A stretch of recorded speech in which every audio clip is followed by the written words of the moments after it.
Yeah, good morning. And I hope you all enjoy the sunshine here in San Diego. And my name is Pearl, and I'm with Squirrel AI.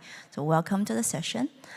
Squirrel AI has been producing adaptive learning for kids. We have subjects in math, science, and we're gonna explore more into more subjects. So I'll have Joleen here making an introduction session to the company.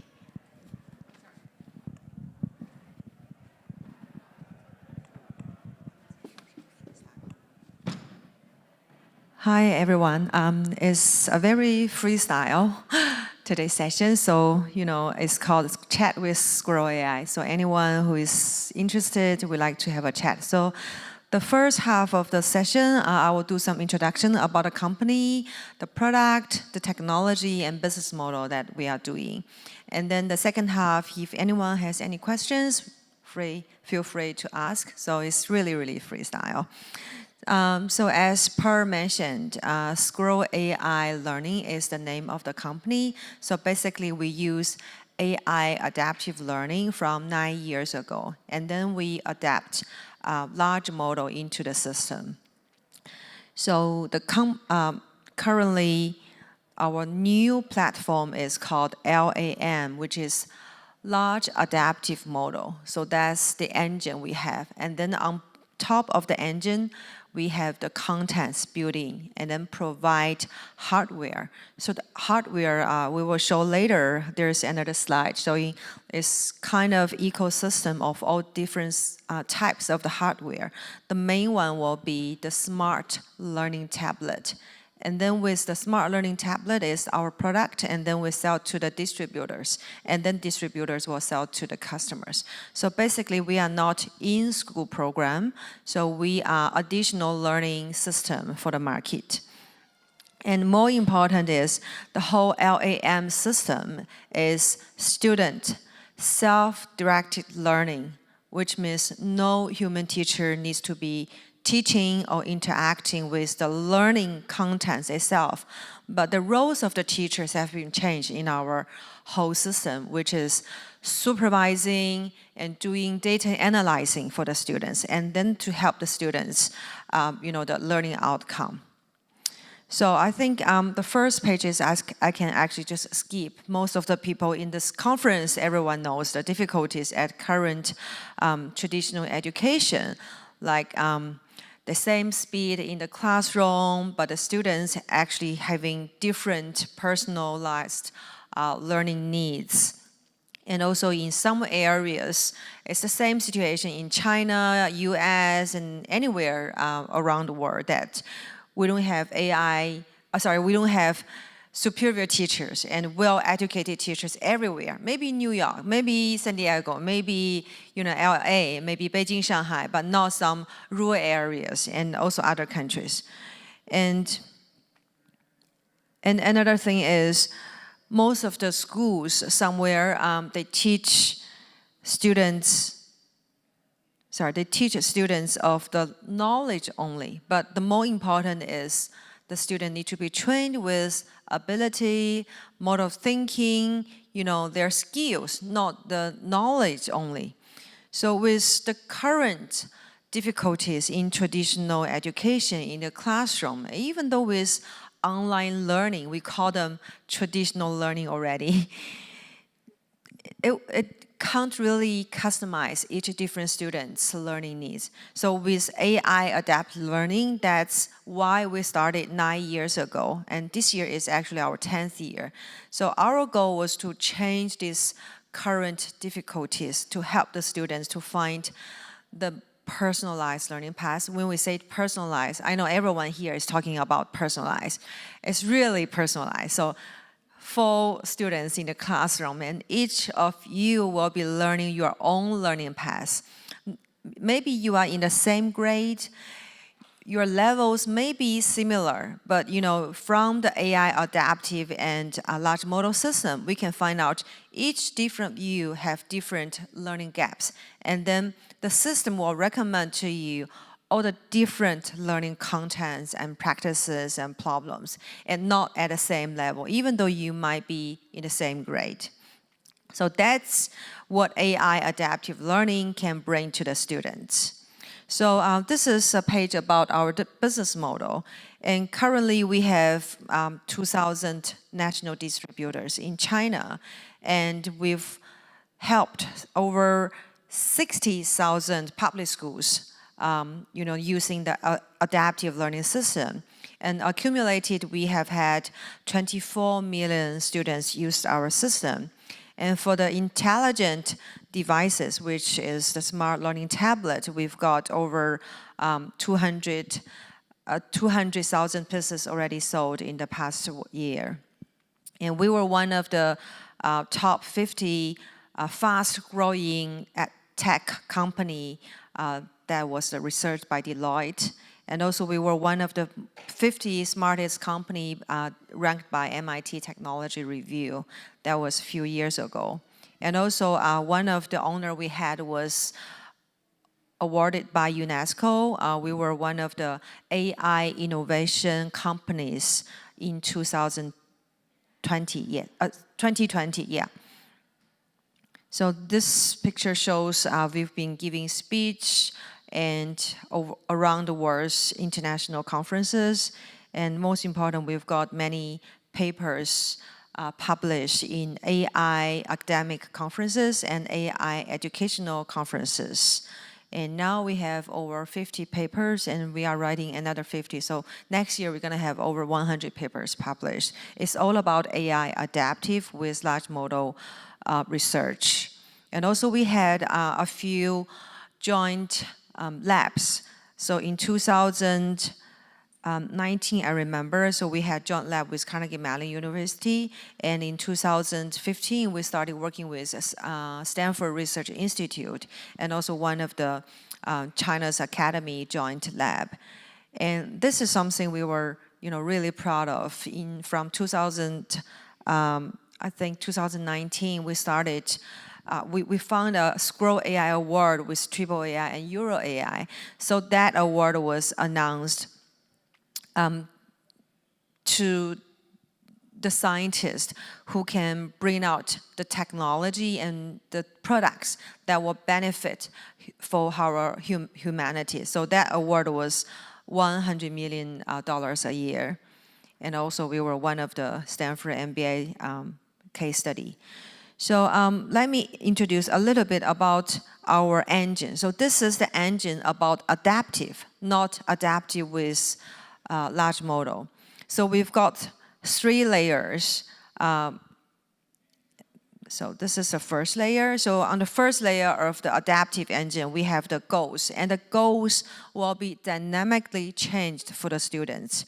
And then we have the content map, learning map, and mistake reasoning ontology. So the content maps are learning objective videos, problems, questions, and solutions, all sorts of learning materials that is digitalized and very nano level for the learning objective. And for the learning map, is each different students have their learning pathway, so they have their different knowledge graph. And of course, for the learning objective, we have the knowledge graph for all the subjects. And for the mistake reasoning ontology, because when the kids learn, they always make mistakes. But the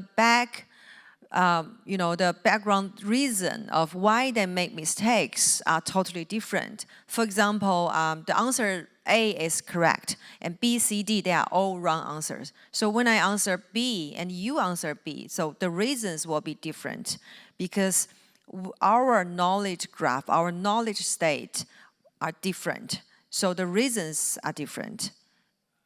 And for the second layer, we have the learning record star, which is to recording all the learning behaviors and records and all the histories for the students' learning. And also doing the real-time and classification and doing the prediction of the next step learning contents. And for the third layer is the real-time event collector.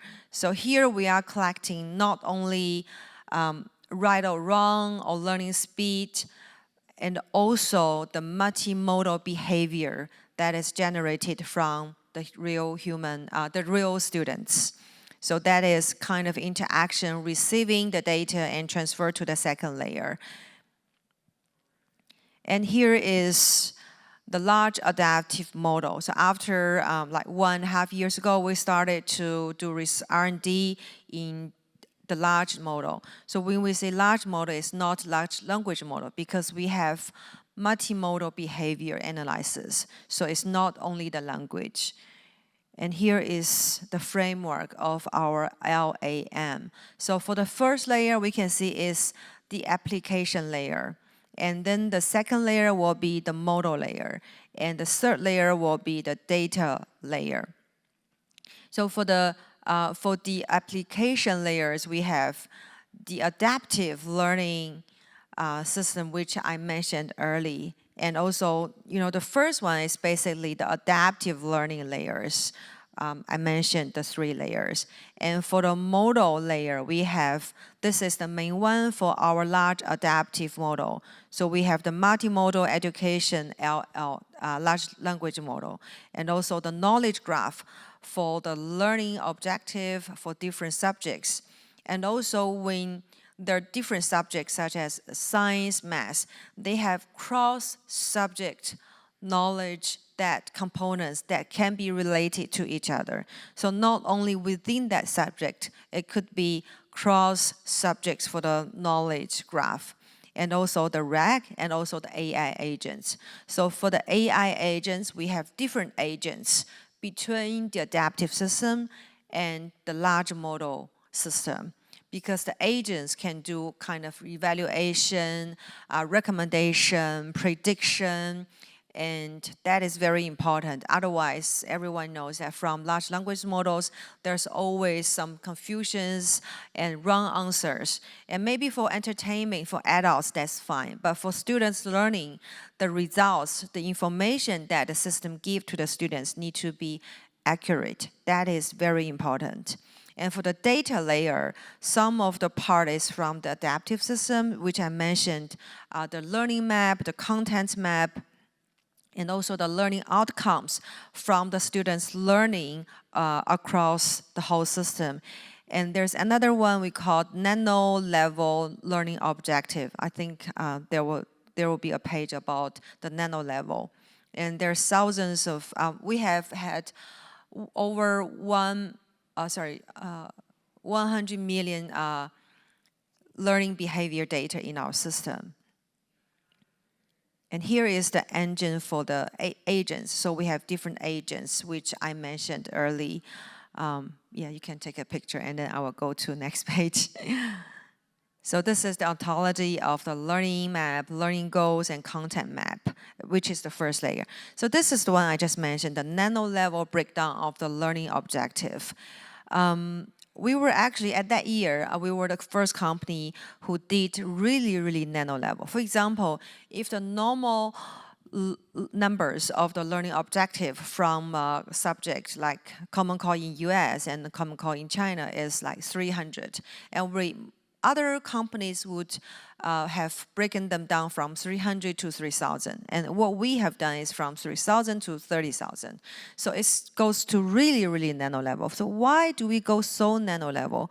Because it's very precise. Then when the system recognizes the student's learning gap, it will be really, really tiny learning objective. Then the system will do root tracing to find out that learning gap. Then the students can only learn that nano level of their learning objective, and once the students master it, and then they can come back. So instead of a bigger learning objective, we use nano level. So that will save lots of time to the students. Because sometimes we find this big learning objective, the student cannot understand, cannot master, cannot answer the question. It's not because the whole learning objective, because this learning objective can be broken down into, say, 50 nano level. It could be 20 out of the 50 of the learning objectives the student didn't master in the previous years, which means the students only need to learn those 20 nano-level LOs, then the student can come back. It will save lots of time for the students. So for example, addition and subtraction of fractions. This is a bigger, big LO, and then we can break down, to second layer and then to the third layer. So from 3 layers to 9 layers, that's the average layers we've gone. It really depends on which learning objectives. So this is just one example, and this is a system we collect the students' learning data at real time. That's the 3rd layer of the adaptive engine. And as I mentioned earlier, we do have learning goals that is set up for the students. Once the students has started learning and doing some testing in the system, we can have the goals, and the goals will dynamically be changed along with the students' learning progress. And also the system can do prediction for the students. For example, once I learned 10 hours in the system, and then from the data dashboard, the data analyst, which is the human teacher, can do a prediction based on the data saying, hey, Joleen, you're gonna need another 50 hours, and then you can catch up for your current level, current grade in your classroom. So that's prediction we can see from the screen. And then the prediction might be changed because it really depends on how long I'm gonna use and how effective I can learn. So that will be prediction for the students. The students will kind of have a plan how long I need to learn to manage my learning, and also doing the recommendation of each different students. This is one example I want to show. So you can see the graph. The first line is the grade 10, and the bottom one is grade 7. For example, I'm a grade 10 student. There's some learning objective that's in yellow dot that I didn't master. So I can't really do some, tasks or answer some questions, or I can't really manage some of my assignments. So why I can't do it? It's probably because some of the learning objective from grade 8 or grade 7 I didn't master at that time. What I need to do is I need to learn those knowledge gap. So the system will automatically find out the learning objective, the gaps from grade 7 or 8. All the students have different gaps. And then I need to go back to those gaps and learn and master. And then I can just automatically come back to the current grade 10 learning level. And there's another example of 3 different students. We can see the blue learning objectives are the ones that students have already mastered, which is 80% mastered. And the pink ones are not mastered, which is the gaps. And another students, similar level, same grade, but the gaps are different. The pink ones are different.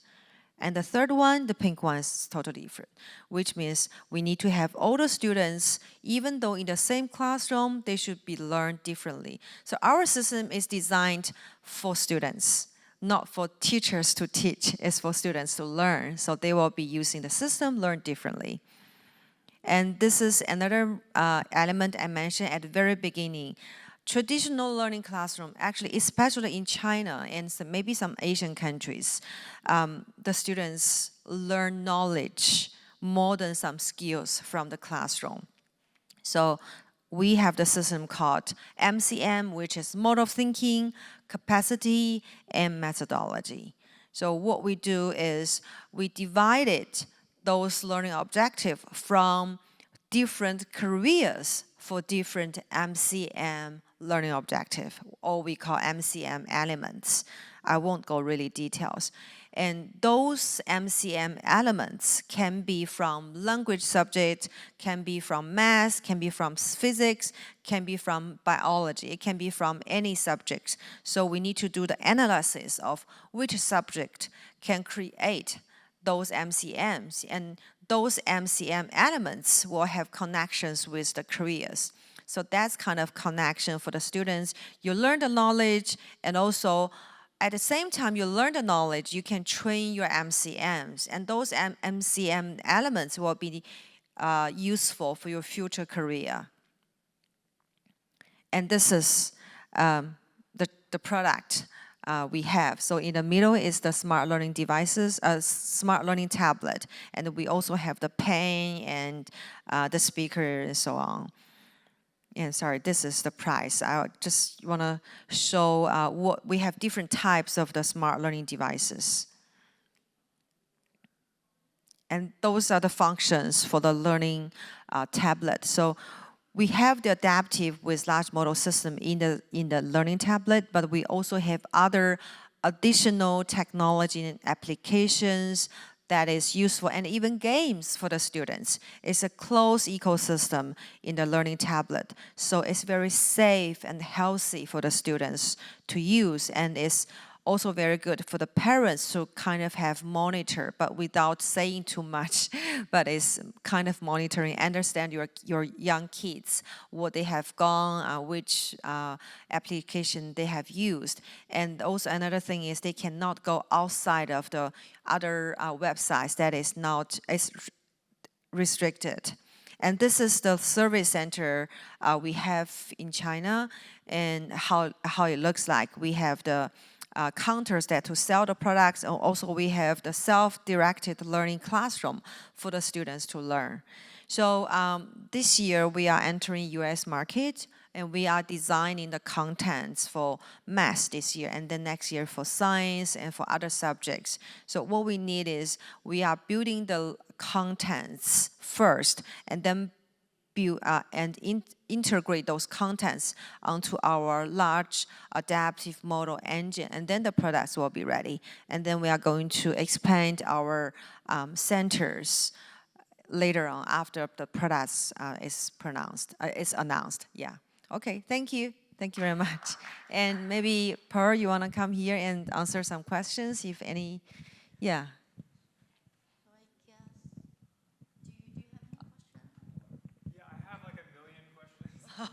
Sorry. Hi, can you hear me okay?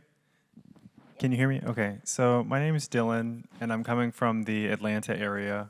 And I just wanted to say, first and foremost, that this is a very, very impressive enterprise. I am blown away by the amount of time it took to build this.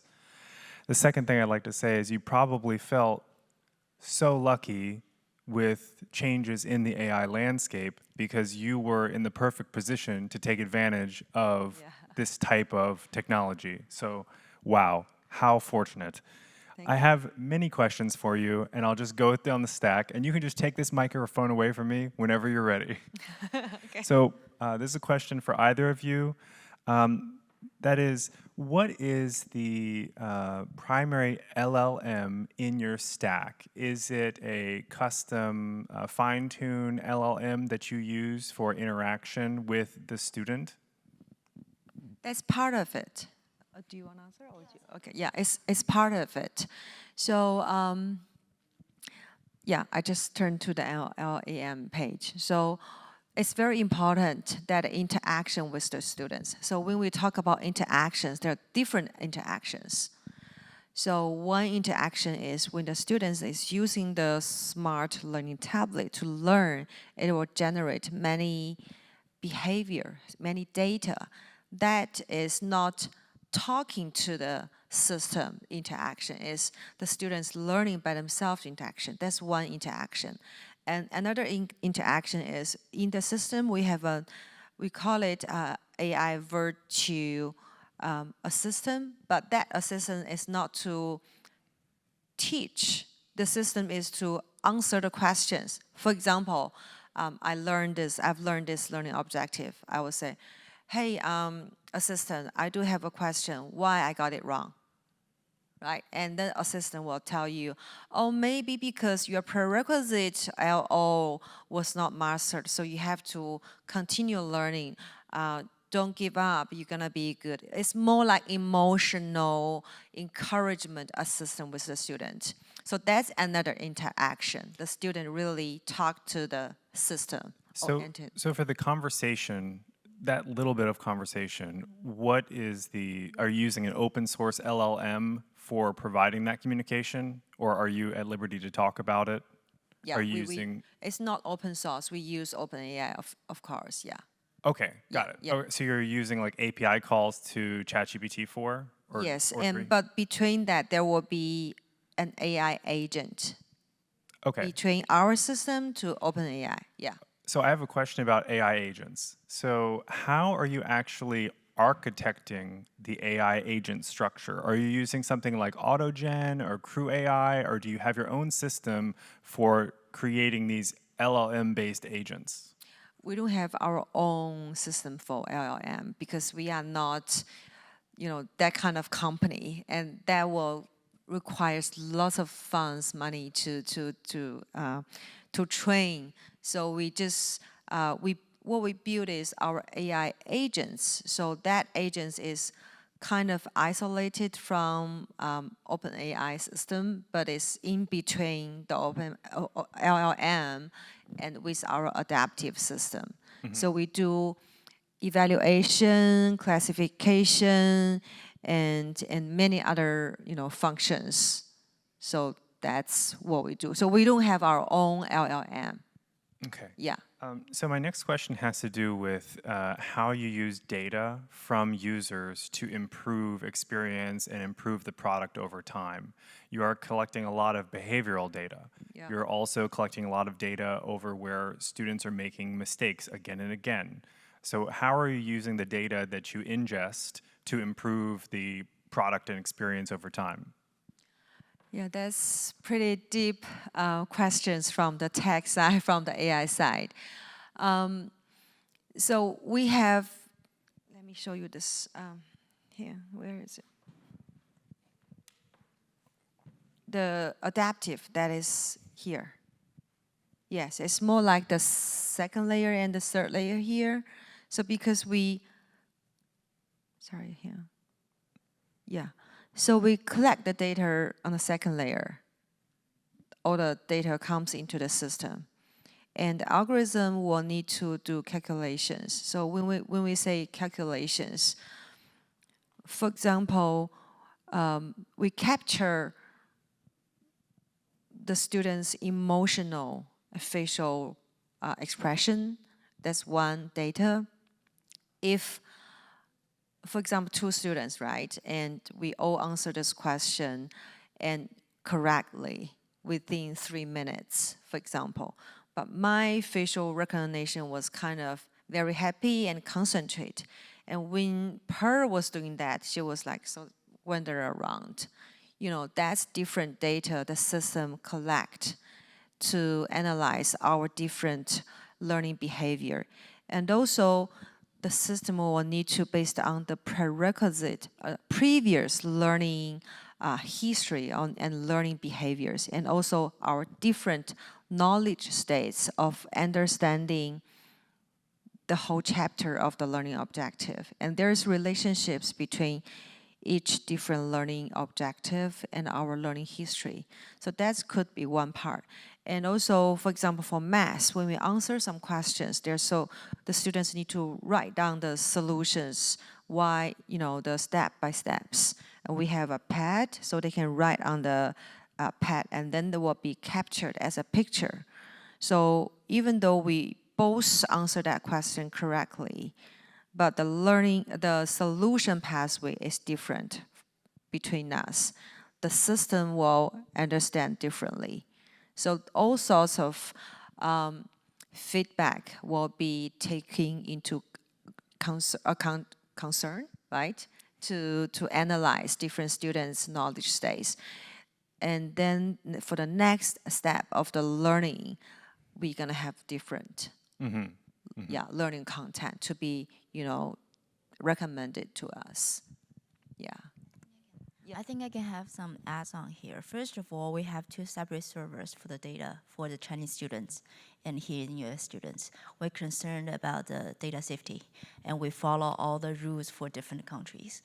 And also, when we analyze data, especially for kids and underage, two countries, we have different rules right here. And for China, but there are some common characteristics for both countries. of course, we will eliminate and covered all the students' name and their special about their privacy. So this is a top priority we always care in our company. We always prioritize what's the safe. Also, we are also aware the we emphasize on the education side. Even though LLM, they have lots of advantage as we hear all over across this conference for this year, we are aware how should we adapt the modern technology in the use of education. We want to be ahead of in the technology to use the most modern or to use the most state of the art to help our students. But we always want to discuss with our peer companies, with peer, what we need to concern first about our kids, because it's about young kids, not adults. So I think we want to contribute our effort, and we want to share our technology with all the companies, and to talk about, discuss, to open discussion with how can we help the kids while we are very concerned and keep everything under control, right? Like quotation mark, under control for education. Sure. Well, thank you for that answer, Pearl. So I've used a system that's analogous to this. So it's not your system, but I used a system that's analogous to this that uses the adaptive approach plus AI and for math learning. And I worked with it for about 6 weeks. And one thing that I noticed was a shortcoming of the system was that I had to constantly take my handwritten math solutions and type them in to the system. And if I didn't show my work or show my stages of solution, the system couldn't help me with that. You say that you have a multimodal system. I'd just like to learn more about how the actual user interacts in a math lesson with your product and service. Okay. We actually don't call our systems contents as math lessons, because when we call them lessons, it's more like classroom atmosphere. So in our system, there's no lesson.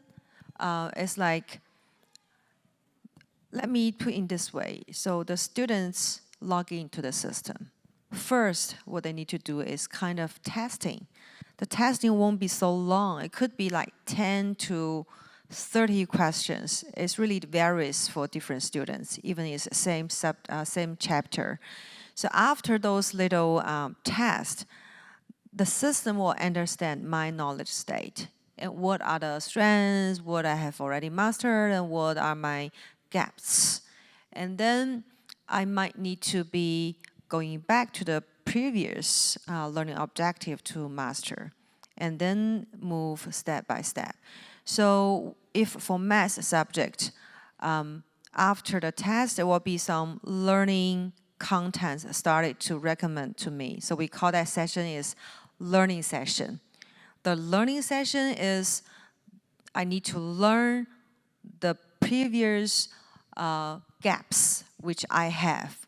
So that will be pop up like, the system will pop up some like 3 minutes around videos for each nano level of the learning objectives that I didn't master in the previous levels.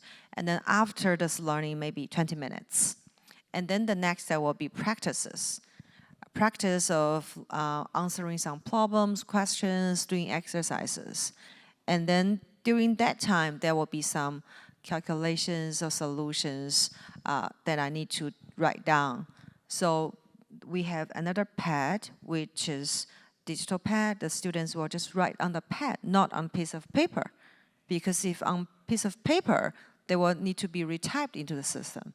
So all the answers when students do is just type on the keyboard and then the answer. But when they do the solutions, there will be a pad and writing on the pad, and then will be saved and captured. So that data is calculated into the system. So there's no extra like paper things that will need to be retyped in the system. And after the practices, the next session will be, the system will do evaluation of the students' learning outcome, like the result. The result is not a score result, but if the student has mastered the learning sessions, all the learning objectives by doing the exercises. Maybe yes, maybe not, maybe partial, I don't know. And then the next one will be if the students has successfully mastered all the learning objective, and the student can be moved to next level of the learning objectives learning. Otherwise, it could be kind of relearned. But when they relearn, it will be different contents, even though it's for the same learning objective, but the contents of the learning will be different. And if the students, when they do practices, there's some wrong answers, and there will be pop-up of the problems, solution, recommendation, and analysis, and it's kind of another teaching for the students, how to enter, because the reason the student cannot answer the problems correctly could be understanding of the problems. It could be some other things. And this, that video will show some analysis for the students' answer and tell them how to improve. This is kind of, so everything is done within the smart learning devices. It won't be any outside of like paper and retype. So it's really student-centered system. It's either the learning tablet or SaaS system, which is the learning account based on just internet. It's all done with some devices. It won't be any external inputs. Thank you Additional so much. external input. So I have one last question, and then I'll hand the we have mic only off. 3 minutes.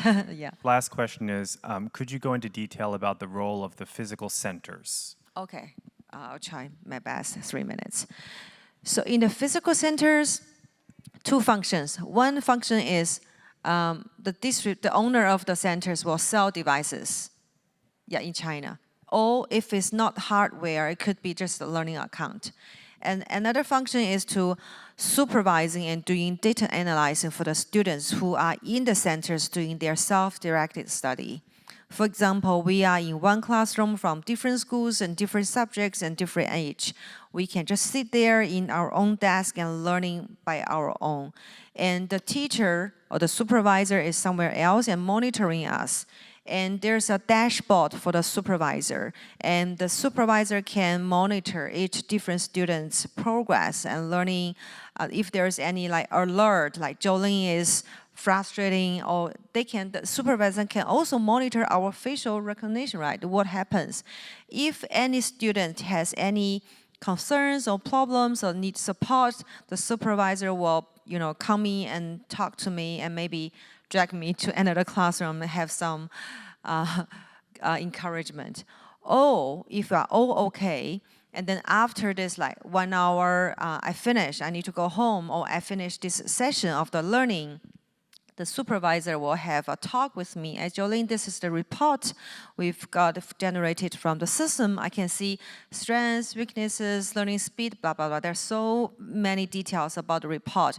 And then maybe doing some encouragement. So next step, what you need to do is learning, the root tracing system will recognize you have some other gaps, or maybe you need to move forward, that kind of discussion. And then I just go home, maybe. That's for the centers. Or if the students decide to learn at home, that's fine. And everything is done at home, but there's no supervising at home. The parents cannot supervising at all, right?